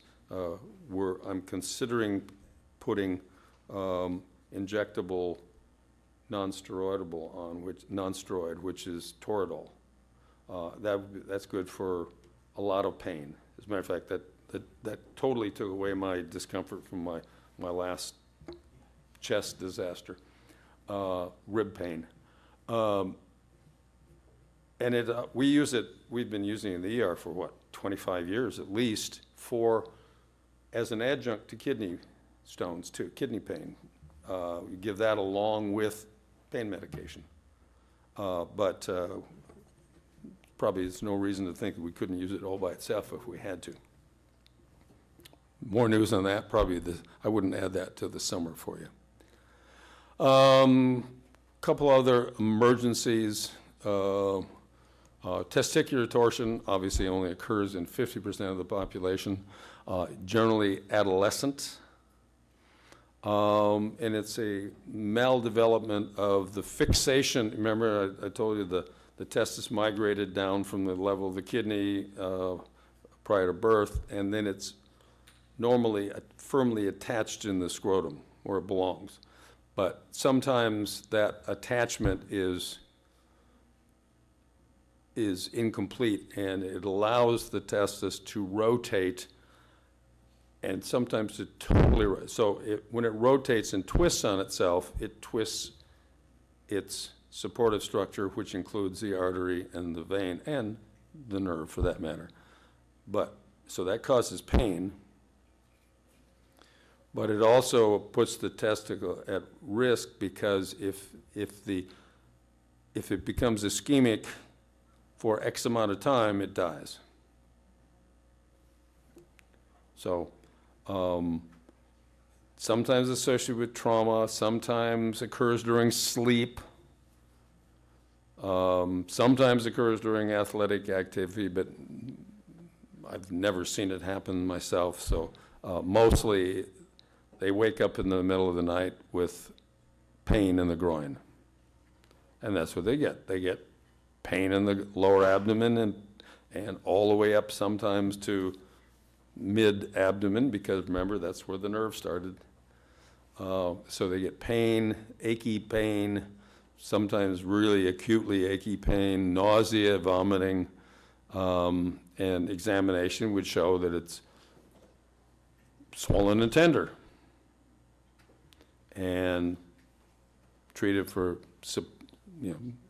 discomfort, nausea, vomiting, bring them to the hospital, and we take them and detorse this. You can't, when it gets stuck, you can't usually do it manually. You have to take them to the operating room, put them on anesthesia,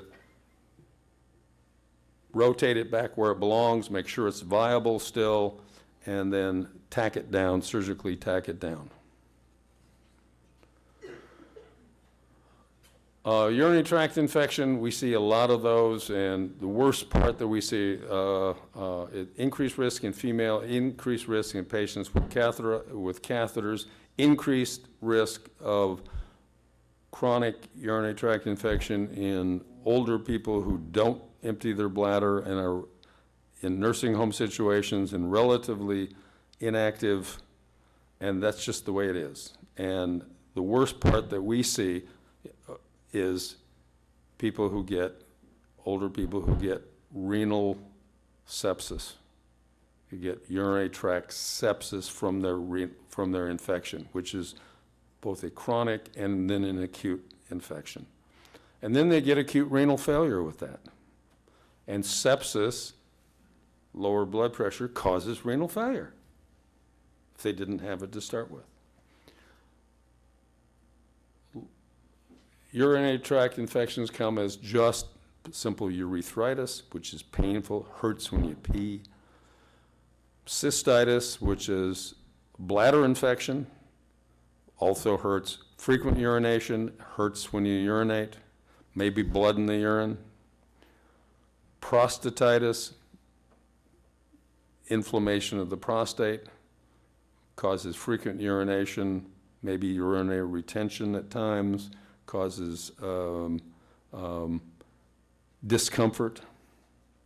Pyelonephritis, which is an infection of the kidney, usually an ascending infection, comes from, works upstream from the bladder, causes severe fever, nausea, vomiting, sometimes sepsis, causes severe pain in the flank, in the back. Most of the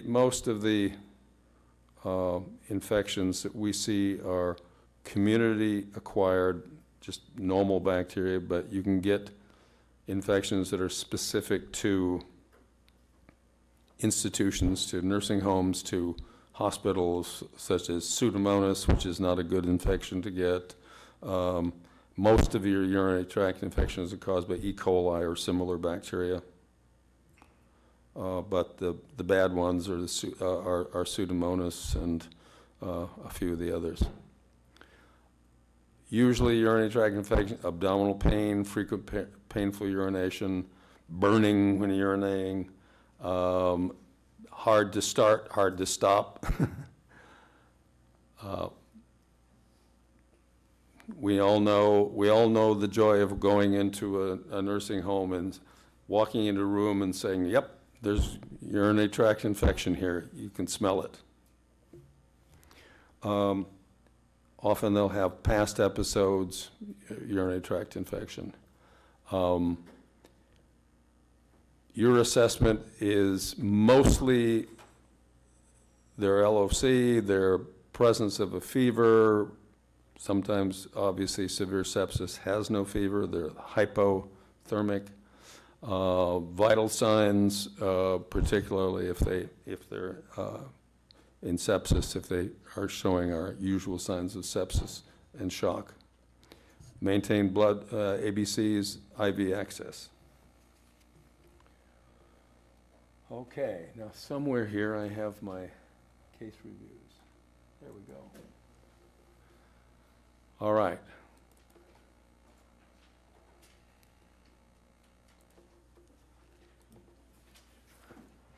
Okay, case reviews. Now, this is going to be a slight change in your stroke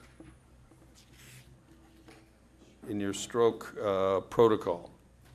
And this is occasioned by Southwest starting what is a CT perfusion study now for strokes, severe strokes, which all the studies is the current approach to strokes of undetermined age. You do a perfusion to see how much of the brain is actually involved with edema, how much is involved with actual ischemia, so that it's, by definition, not viable. So this is going to allow us to move out the interventional time for stroke from what right now you have a wake-up stroke or 8 hours to take to an intervention center such as Southwest. This will allow us to move that number out to 24 hours. So many of these patients will still be able to have intervention even if they're out 24 hours from their onset of symptoms. So we're moving the 8-hour thing to 24 hours. This is going to begin the 1st of May. So your emergent transport to Southwest will be less than 24 onset of the following symptoms. Now, last year we made the change. We added a couple things to the LAM score. The state has the LAM score, Los Angeles Motor Score, but the LAM score misses a couple things. It doesn't take into effect aphasia. I mean, like if I had a stroke, if you had a stroke, you'd probably want to get intervention for the things that would really make a difference. I mean, if you have a little facial numbness, if that's the only thing you have from your stroke, you don't need major intervention.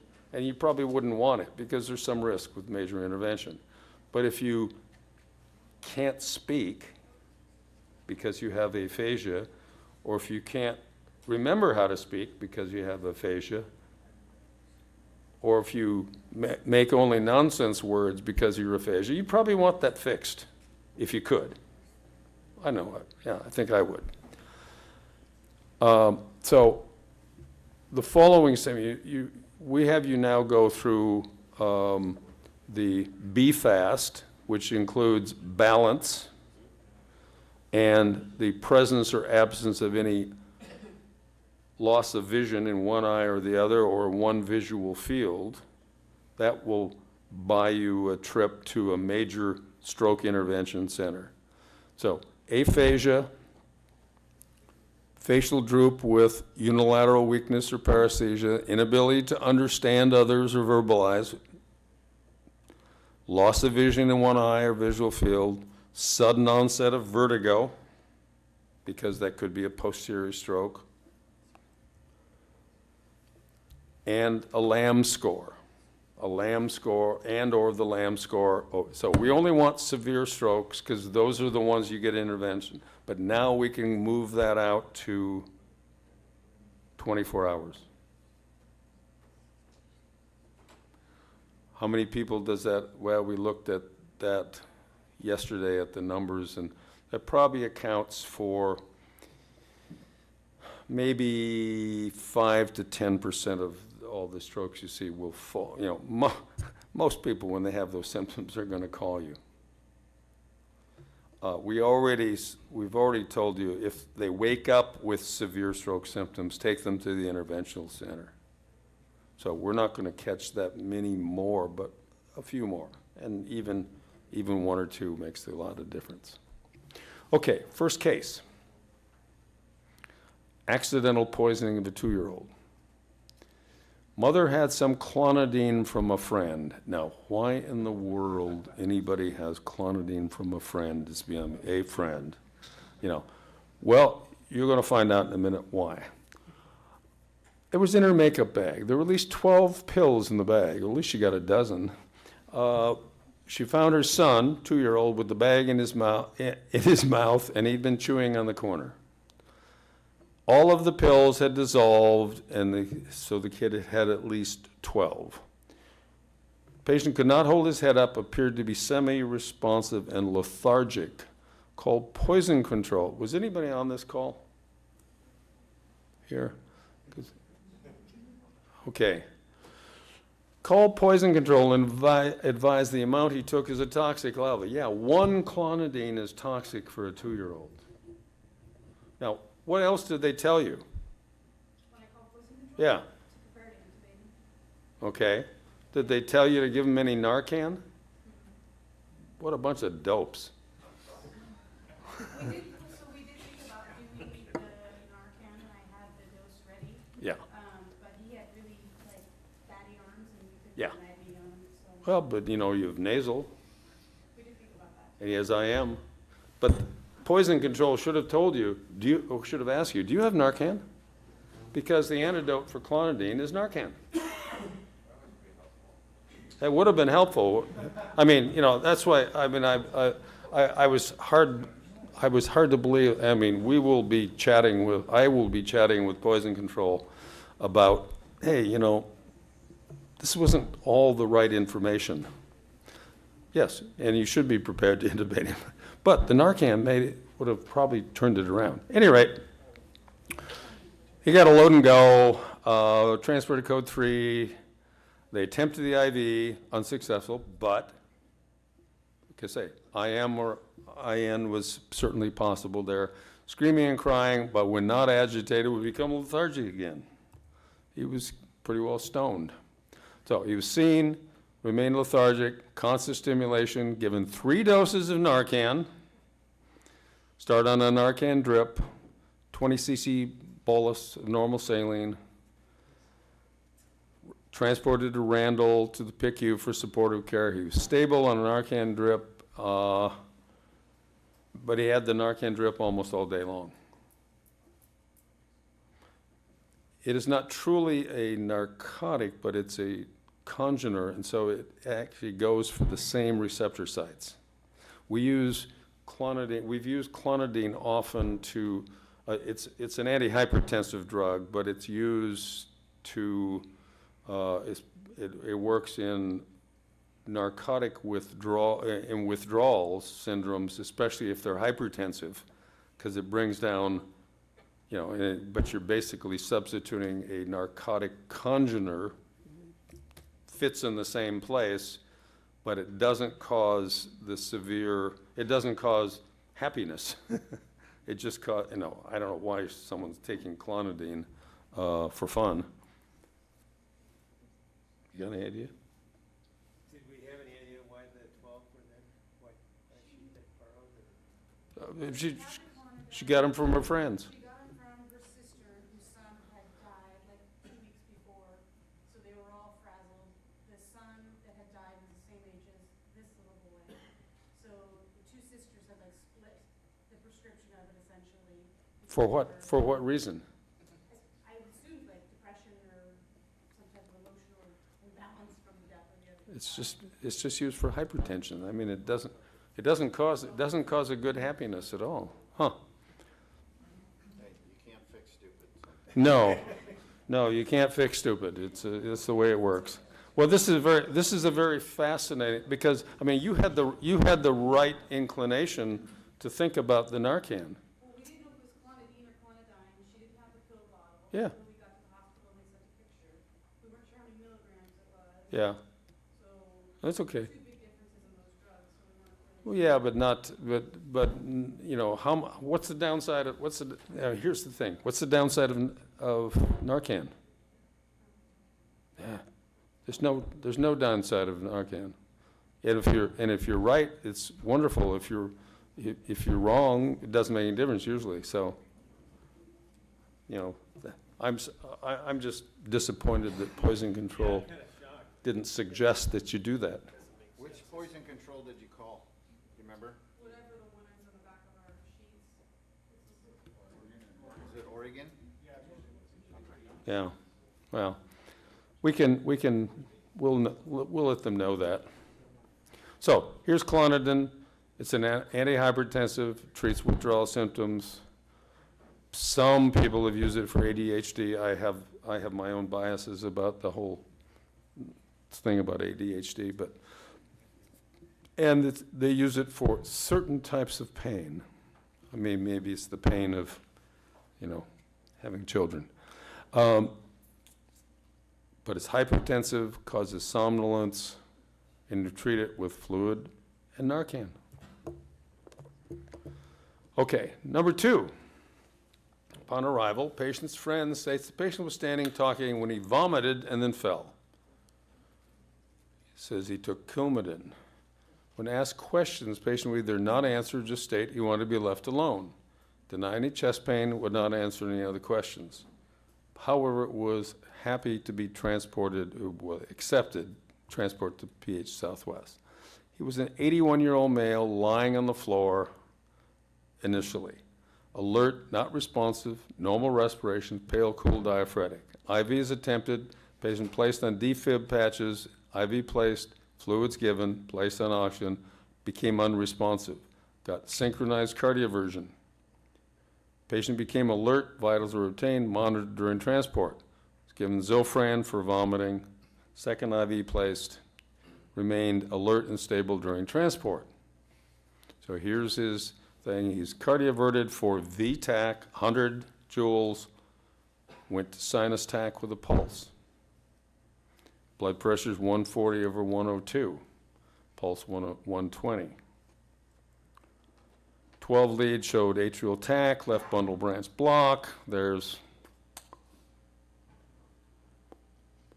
some of his stuff. There's a 12 lead. Left bundle branch block. So, blood pressure stayed reasonably stable, was treated preemptively for possible MI, but couldn't prove it. Now, I reviewed this case. Patient has, not even probably, patient had not been taking his medications appropriately, which included flecainide. So he has a long QT, which gives him that left bundle branch pattern. Flecainide is sort of like amiodarone. It works on phase 3 repolarization so that it produces VTAC, among other things, torsades, VTAC, whatever you want, long QT syndrome. Now, in the hospital, he was in and out of AFib, sometimes with RVR. Due to VTAC, they took him to the cath lab, had no structural lesions whatsoever. So they took him back to the OR and put an AICD in him. So he's out there now with his AICD, and he'll probably continue to not take his flecainide correctly. But maybe that'll preempt him. So, good case. Work on the, you got the guy on the monitor, and he goes into a run of VTAC in front of you. You can spark him right on the spot.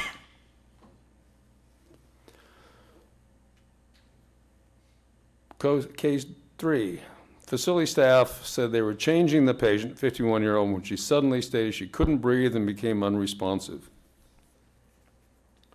Well, you've immediately had some red flags when I looked at this one, because I said, okay, facility staff changing a 51-year-old, so this is not a normal person. However, she was normal before that. However, it says she was in the hospital a couple weeks ago for pneumonia. Staff started CPR prior to EMS arrival. Patient is a full code. Her past history is paraplegia, secondary to a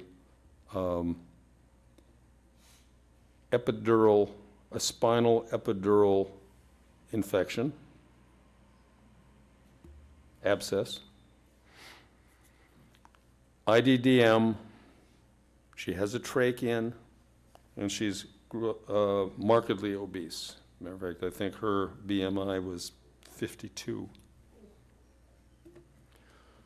Pulseless, apneic unbed, staff performing CPR, BVM connected directly to the patient's trachea.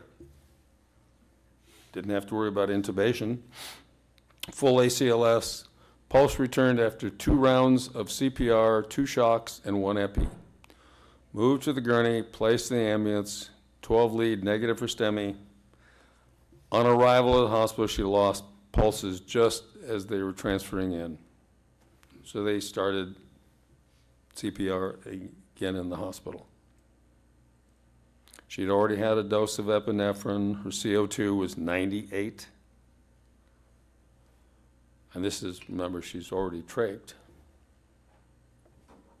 She had 2 shocks for VTAC. Blood pressure initially was 140, and then they lost it when they got to the ED. Blood glucose is 209. This is her original things. This is post shocks. Now, so a really good response by the crew.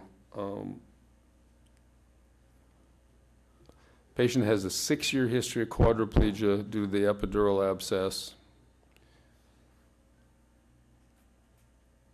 She had ROSC again in the ED, was neurologically intact. I woke up, talked, seemed to be oriented. Her condition deteriorated over the next 3 days with waxing and waning mentation. She had to have pressor support for her blood pressure. They had to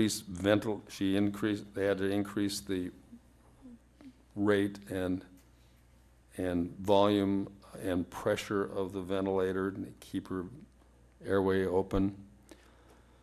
She had bilateral pneumonia with MRSA, methicillin-resistant Staph aureus, and Pseudomonas, and developed sepsis from that. She had acute kidney failure secondary to the sepsis and her hypotension, her inability to maintain kidney function. Went to hyperkalemia. She went back to PEA. She was treated for hypokalemia. She had 2 or 3 episodes of ROSC in treatment, and she ultimately was not able to be gotten out of acute renal failure, sepsis-induced cardiac arrest with PEA. Mark and I have been having a continued conversation. We have a whole bunch of patients this year that we've done really good pre-hospital care. We've got ROSC. We get them, and they never get out of the hospital because they have so many other comorbid factors, and they've been in, we're getting ROSC after 5 rounds, 6 rounds of epinephrine, and all of a sudden they come back with ROSC, and unfortunately they never, they have so much cerebral edema, ischemia, that they don't seem to survive. And they almost all have incredible, everything from diabetes to chronic lung disease to chronic kidney disease to chronic everything disease, and they're morbidly obese too. But good luck, but great work for you guys, Okay, code 3 for chest pain. 84-year-old walking out of bathroom in no apparent distress. Complains, I feel lousy. Patient and her daughter say patient had ongoing nausea, vomiting, and diarrhea since getting out of the hospital following a valve replacement 2 weeks ago. Says she hasn't been able to keep her medication down. Complains of cramping in her stomach. EKG shows AFib with a wide QRS complex and tall peaked T waves. 12 lead does not meet Scarbosa criteria. Good. It's unknown whether patient's left bundle branch block is new or an artifact of a recent valve replacement. Good choice. Further complains of pain all over her legs, arms, and back. Complains of weakness. Hyperkalemia is suspected based on rhythm. Becomes unable to get comfortable being transported. Begins to complain of difficulty breathing. Denies headache, blurred vision, and dizziness.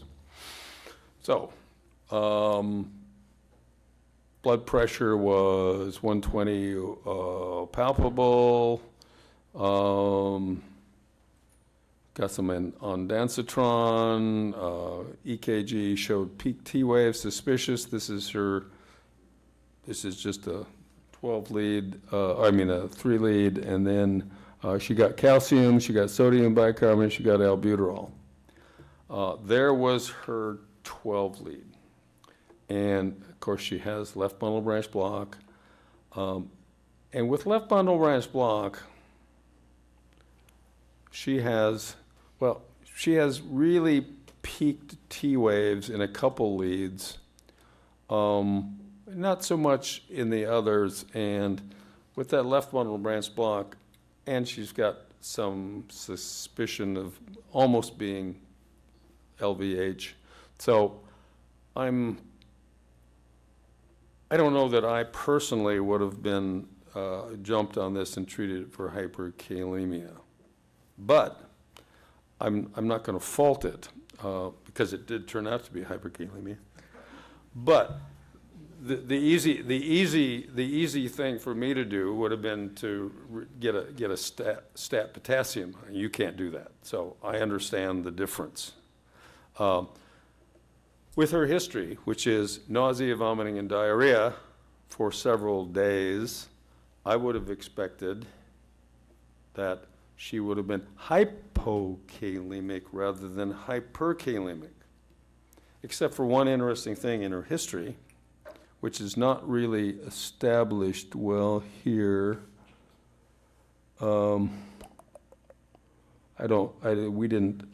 Patient states she hasn't been able to keep her medication down. When she takes them, complains of cramping in her stomach, but the medicine that she was trying to keep down was liquid potassium, which tastes terrible, makes you throw up, and makes your stomach cramp. So she was getting dehydrated, but she was still taking down more potassium than she's putting out. Some of that was staying down.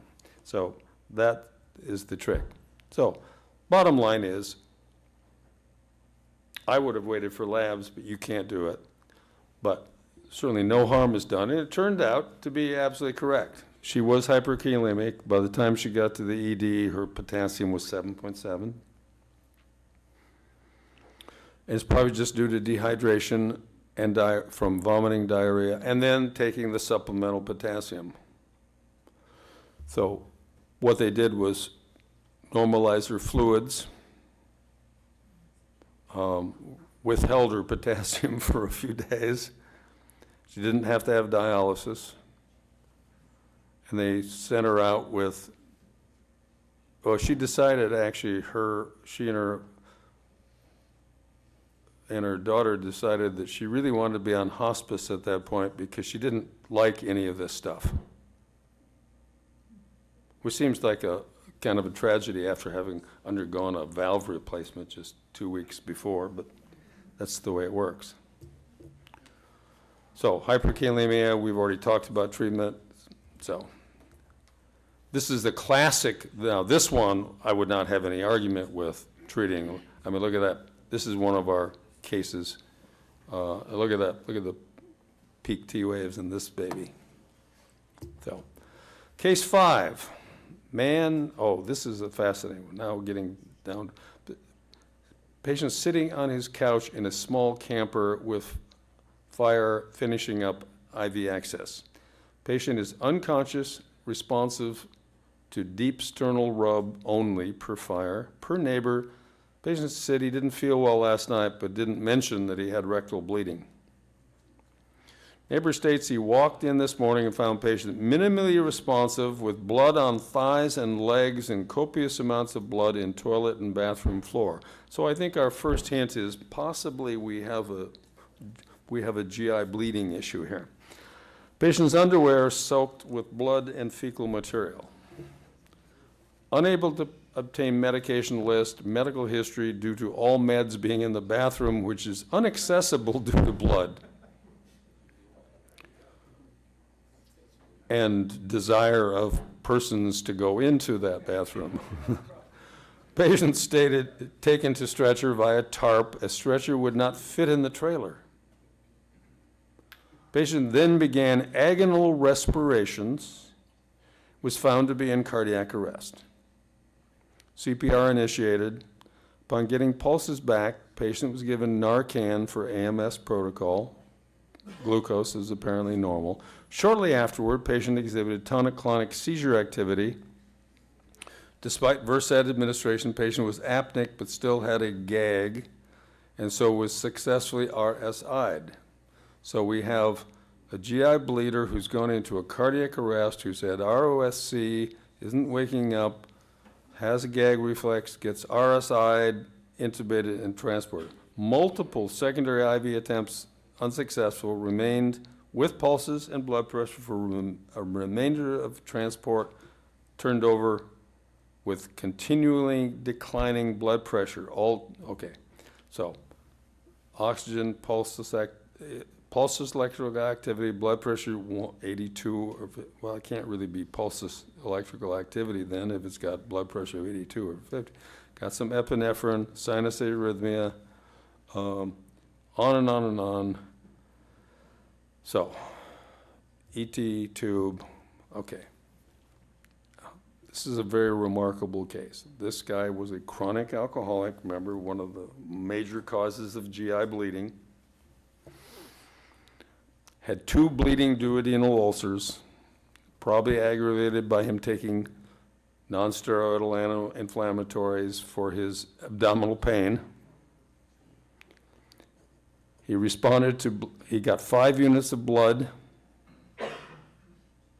and a lot of fluids, was in the ICU for 2 days, was extubated, and was totally neurologically normal.